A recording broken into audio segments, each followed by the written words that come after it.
دیدار الہی عن النبی صلی اللہ علیہ وسلم قال جنتان من فضة آنيتهما وما فيهما وجنتان من ذهب آنيتهما وما فيهما وما بين القوم وبين أن ينظروا إلى ربهم إلا رداء الكبرياء على وجهه في جنة عدن.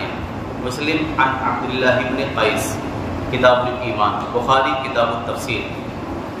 نبی کریم صلی اللہ علیہ وسلم نے فرمایا جنت کے دو باغ ایسے ہیں کہ ان کی ہر چیز چاندی کی ہے، یہاں تک کہ ان کے برتن بھی چاندی کے ہیں، اور دو باغ ایسے ہیں کہ ان کی ہر چیز سونے کی ہے، یہاں تک کہ ان کے برتن بھی سونے کے ہیں.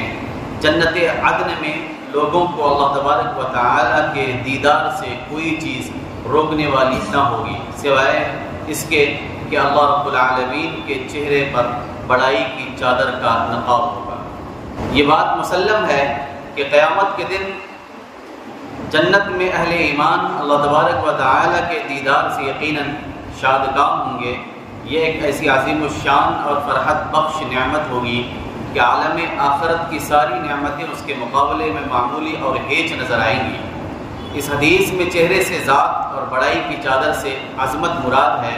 اس کا مطلب یہ ہے کہ بندوں کو اپنے رب کے دیدار سے روکنے والی اگر کوئی چیز ہوگی تو وہ ہے اللہ تبارک و تعالی کی عظمت اور جلال کا روح. لیکن اللہ کریم عدن میں اس حجاب کو اٹھا کر بے تاب نگاہوں کو اپنے دیدار سے شادکام فرمائیں گے.